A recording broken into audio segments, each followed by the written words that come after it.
नमस्कार दोस्तों, आप देख रहे हैं खबर किसान की यूट्यूब चैनल और मैं हूं आपका दोस्त संकेत शर्मा। आज हम पहुंचे हैं दिल्ली से सटे ग्रेटर नोएडा के एक फार्म में और जिसका नाम है शून्य फार्म। इस फार्म की एक खासियत है कि यहाँ पर देसी नस्ल की जो हमारी गाय हैं, गिर हैं, थारपारकर हैं, राठी हैं, साहिवाल हैं, उनको बहुत अच्छी तरीके से यहाँ पर रखा गया है और इनसे निकलने वाला जो दूध है या डेयरी प्रोडक्ट्स हैं उनको ऐसे लोगों तक पहुँचाया जा रहा है जिनको A2 प्रोटीन जो मिल्क है या इससे रिलेटेड जो डेयरी प्रोडक्ट्स हैं उनकी मांग है। तो हमारे साथ मौजूद हैं वैश्वी जी जो इस फार्म का संचालन कर रही हैं। वैश्वी जी बीते 20 सालों से गोल्फ की प्लेयर रही हैं। उन्होंने देश में और विदेश में गोल्फ खेला है। तो आइए जानते हैं कि आखिर इन्होंने ये फार्म की स्थापना कैसे करी और इसका नाम शून्य कैसे पड़ा। तो शून्य हमने इसका नाम इसलिए रखा है क्योंकि हम यहाँ पे कोई भी किसी भी प्रकार का केमिकल रसायन, पेस्टिसाइड और अडल्ट्रेशन, इम्प्योरिटी किसी भी तरह की यूज़ नहीं करते। तो शून्य केमिकल्स, इसलिए हमने इसका नाम शून्य रखा है। अच्छा, जैसे कि आजकल देखा जाता है कि लोग क्या करते हैं कि जर्सी गायों का गौपालन करते हैं या फिर कुछ ऐसा बिजनेस खोलते हैं जैसे भैंस का दूध हुआ, लेकिन आपने देसी गायों का ये फार्म क्यों खोला? ये तो दूध भी कम देती है। आप ये देखेंगे कि देसी गाय से हम कब हटे हैं। 1960 में जब वाइट रेवोल्यूशन आई, उसके पहले तो देसी गाय ही चल रही थी। तो ये हमारे सबसे करीब हैं, इनका मिल्क सबसे बेस्ट क्वालिटी का है।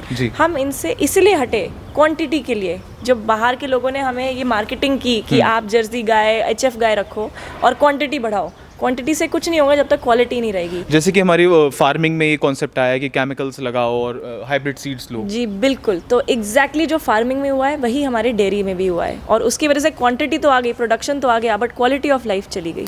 मैं जैसे कि देख पा रहा हूँ आपके फार्म में क्या है, बहुत जैसे कि अक्सर हम फार्म में जाते हैं तो बड़ी स्पेस बड़ा कम होता है। आपने गायों को मिट्टी पर भी बैठाला हुआ है, अंदर भी है व्यवस्था, खाने की व्यवस्था है। तो इसके बारे में कुछ बताएं, क्या आपका मॉड्यूल है, कैसे यहाँ पर काम चलता है? यहाँ पे हमने यही कोशिश की है कि जितना नेचुरल रख सकते हैं उतना नेचुरल रखें। तो गाय को जो जिनको बाहर बैठना है, पेड़ों की छाया में बैठना है, वो वहाँ बैठ सकती हैं। मिट्टी में बैठना है, मिट्टी में बैठ सकती हैं। और जब भी उनको खाना हो, खाना हमेशा अवेलेबल है। यहाँ पे हमेशा हरा चारा रहता है। अभी तो ये खा चुकी हैं और ये हमेशा अपने बच्चों के साथ रहती हैं। आप देखेंगे गाय के साइड में हमेशा उनके बच्चे अवेलेबल रहते हैं। पानी हमेशा यहाँ पे उपलब्ध रहता है। जब भी ख़त्म होता है तो अपने आप बॉल सिस्टम के को यूज़ करके वो ऊपर आ जाता है। पानी ठंडा रहता है, उस पे चूने की लेप की हुई है। तो कैल्शियम की मात्रा भी उनके कैल्शियम की मात्रा भी होती है और उसमें से फिर आपके वो कीटाणु नहीं आते हैं पानी में। अच्छा, मैं एक चीज़ और जानना चाहूँगा कि अक्सर लोग क्या गाय और उनको अपने पशुओं को बांध के रखते हैं। मैंने एक अच्छी चीज़ आपके फार्म पे देखी कि यहाँ पर पशु अपना खुला हुआ है और आराम से उसको धूप में बैठना है तो धूप में बैठ रहा है, छाँव में बैठना है तो छाँव में बैठ रहा है। तो इसी वजह से कि जितना नेचुरल रह सके वो हमने यहाँ पे कोशिश की है। तो इसलिए हम यहाँ पे बुल्स अपने हमेशा खुले रखते हैं। गाय हमेशा बुल्स के साथ फ्री रहती हैं। तो वो उनकी जो क्रॉसिंग भी होती है वो पूरी नेचुरल होती है। हम कुछ भी कंट्रोल नहीं करते अपनी तरफ से। तो अभी सीमेन कैसे आप लोग आर्टिफिशियल या अपनी यही सब चीज़ें तैयार हो रही हैं, जो ब्रीड तैयार हो रही है अपनी ही तैयार हो रही हैं या बाहर से कुछ किया जा रहा है? नहीं, वो हमारे बुल की ही ब्रीड है। हम उनसे सीमेन नहीं एक्सट्रैक्ट करते, ना कोई स्ट्रॉज लगाते हैं। वो सिर्फ नेचुरल ब्रीडिंग पे ही हम चलते हैं। अच्छा, मैंने ये चीज़ देखी वहाँ पर वो क्या लगा हुआ है, मशीन जो लगी हुई है वो गायों से रिलेटेड कुछ है? वो एक ग्रूमिंग ब्रश है। तो जब गाय चाहे वो उसके पास जाती है और अपने आप को खुजलाती हैं, जहाँ पे भी उनको इरिटेशन हो रही होती है तो अपने आप वो घूमने लगता है। तो उनको बहुत पसंद आता है ये। बहुत बढ़िया चीज़। अच्छा, ये जो आपने बताया कि पूरा जो आपका कॉन्सेप्ट है, काफ़ी अच्छी चीज़ें हैं, वो ट्रेडिशनल वे में आप पूरा सब चीज़ें लेके जा रहे हैं आगे। तो अगर इन गायों को कोई बीमारी होती है, कुछ इनको परेशानी होती है, तो उसका इलाज आप लोग कैसे कर रहे हैं? जी, ज़्यादा से ज़्यादा हम कोशिश करते हैं देसी इलाज ही करें। तो देसी इलाज का हमने पूरा अपना बनाया हुआ है कि ये कंडीशन हुई तो कैसे करना है। तो ज़्यादातर हम जैसे मैस्टाइटिस हुआ तो उस पर हल्दी लगाते हैं, कुछ एंटीसेप्टिक नेचुरल तरीके का लगाते हैं, उनको नीम गिलोय भी खिलाते हैं। और अगर कुछ इमरजेंसी हुई तो डेफिनेटली एलोपैथिक पे आना पड़ता है। तो उस टाइम उसका हम दूध बाकियों में मिक्स नहीं करते, वो फिर अलग ही जाता है, वो फिर कंजम्पशन के लिए नहीं जाता।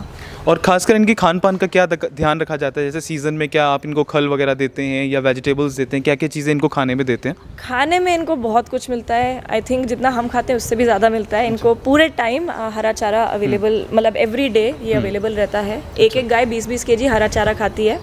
उनको ड्राई पाउडर मतलब भूसा भी मिलता है थोड़ा बहुत, ताकि उनका जो फाइबर इनटेक हो वो ज़्यादा रहे। और सबसे इम्पॉर्टेंट इनको दाना मिलता है। तो दाने में इनको चोकर, चूरी, जौ, चना, खल और ऐसी बहुत सारी चीज़ें हैं जो पौष्टिक चीज़ें हैं, वो कहीं ना कहीं दूध के अंदर आती हैं। अच्छा, हमने देखा ये गिर गाय थी, अब ये साहिवाल वाले हम उसमें चल रहे हैं। साहिवाल गायें सारी है जी। ये हमारी साहिवाल गाय हैं और इनके बगल में आप देखेंगे हमारी राठी गायें, जिनमें स्पॉट्स हैं वो हमारी राठी गायें हैं। और ये देखने में बहुत अलग आपको दिखेंगी। अगर आपने कभी बाहर देखा हो, अपनी जो क्रॉस ब्रीड की गाय होती हैं या जर्सी एचएफ गाय होती हैं, उनसे बहुत अलग दिखती हैं ये गाय। बिल्कुल। इनके बारे में बताइए कुछ, जैसे ये जो बच्चे हैं गाय के कैसे बैठे हुए हैं इत्मीनान से। और मैं ये देख रहा हूँ जो आपने कैल्शियम वाला एग्जाम्पल दिया था, तो ये कहीं ना कहीं वो पानी के साथ में कैल्शियम जा रहा है। जी बिल्कुल, तो ये एक अच्छा तरीका है उनका कैल्शियम इंटेक बढ़ाने का, और ताकि पानी में कोई इन्फेक्शन या कोई कीटाणु ना आए।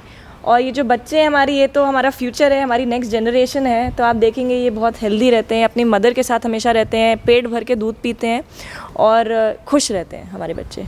चलिए, बहुत अच्छी बात बताई आपने। बात हुई गिर की, साहिवाल की। अब ये मैं देख रहा हूँ अपने पीछे इतनी सुंदर गौ माता है, इनका क्या नाम है और मतलब कौन सी ब्रीड है ये थारपारकर ब्रीड है, और ये भी हमारी देसी ब्रीड में ही है। अच्छा। बहुत बढ़िया क्वालिटी का दूध भी देती हैं, और गर्मी आ रही है तो आप देखेंगे बिल्कुल ये चमकती एकदम सफ़ेद हो जाए। काफ़ी सुंदर लग रही है। हाँ, ये बहुत सुंदर गाय है हमारी। और अच्छा, आप ये क्या हो रहा है यहाँ पर, ये क्या ऐसे घूम रहे हैं कड़कनाथ? ये कड़कनाथ मुर्गियाँ हैं, तो इनको हमने इसलिए रखा क्योंकि कभी कभार हमारे फार्म पे टिक्स आ जाते हैं। अच्छा। टिक फीवर होता है ना, तो गाय को टिक फीवर हो रहा था, तो हमें ये था कि कोई केमिकल नहीं यूज़ करना, नहीं तो लोग तो केमिकल स्प्रे कर देते हैं टिक्स के लिए। तो हमने फिर ये मुर्गियाँ रखी, तो इससे टिक्स भी नहीं आते, और ये हमें अच्छे अंडे भी मिल जाते हैं साथ में, तो डबल सोल्यूशन हो गई है। तो कहीं ना कहीं प्रकृति के साथ में जब चीज़ें होती हैं, इंटीग्रेटेड फार्मिंग होती है, डेयरी फार्मिंग के साथ साथ जब आप खेती करते हैं, अन्य पशुओं का पालन करते हैं, तो कहीं ना कहीं उसका आपस में इंटरचेंज होता है और वो नेचर से रिलेट करता हुआ चीज़ें अपने आप करता रहता है, और आपको किसी भारी दवाई की या कोई इलाज की ज़रूरत नहीं पड़ती है। जी बिल्कुल, ये पूरा एक इकोसिस्टम है। और अगर आप किसी को भी ना आइसोलेशन में करोगे, इसलिए मैंने बोला कि सिर्फ डेयरी नहीं करना, साथ में फार्मिंग भी करना है, साथ में मुर्गी पालन भी करो, तो सब एक दूसरे को बेनिफिट मिलता है उस चीज़ का, और आपको अल्टीमेटली एक सपोर्ट मिल जाता है। मतलब आपका रेवेन्यू भी बढ़ता है, और आपको बहुत ज़्यादा मेहनत नहीं करनी होती, आपको केमिकल नहीं यूज़ करना पड़ता, तो ये फ़ायदा है। और एक क्या मैसेज देना चाहेंगी, अगर कोई एक स्टार्टअप लगाना चाहता है डेयरी फार्मिंग से रिलेटेड, तो लगभग कितना वो पैसा लेकर चले अपने पास में, और कितनी गायों से स्टार्ट करे? आप स्टार्ट करो 10 गायों से, मार्केट बनाओ, पहले देखो कि किसको आप ये मिल्क बेचोगे। नहीं तो गाय रख ली और फिर आप मिल्क बेचने का सोचे तो मिल्क तो कुछ दिन फिर वेस्ट ही जाएगा। तो सबसे पहले ग्राहक बनाइए, और इसमें इन्वेस्टमेंट ज़्यादा स्टार्ट मत करिए। गायों को बहुत ज़्यादा, देसी गायों को बहुत ज़्यादा इंफ्रास्ट्रक्चर या खर्चा नहीं चाहिए होता रहने के लिए, दवाइयों का भी खर्चा कम होता है, तो खर्चा मिनिमल रखिए जितना कम से कम हो सके। बहुत अच्छी बात बताई वैष्णवी जी ने। तो हम थे यहाँ पर शून्य फार्म पर। अगर आप भी वैष्णवी जी के जो डेयरी फार्म से रिलेटेड प्रोडक्ट्स हैं वो ख़रीदना चाहते हैं, तो नीचे हम कमेंट बॉक्स में फार्म का पूरा पता आपको दे देंगे, आप विज़िट भी कर सकते हैं, या इसके बाद आप कुछ डेयरी फार्म से रिलेटेड जो प्रोडक्ट्स हैं, दूध है, घी है, वो ख़रीदना चाहें खरीद सकते हैं। तो आशा करते हैं आपको हमारी वीडियो पसंद आएगी। बने रहिए हमारे साथ, देखते रहिए खबर किसान की यूट्यूब चैनल। धन्यवाद।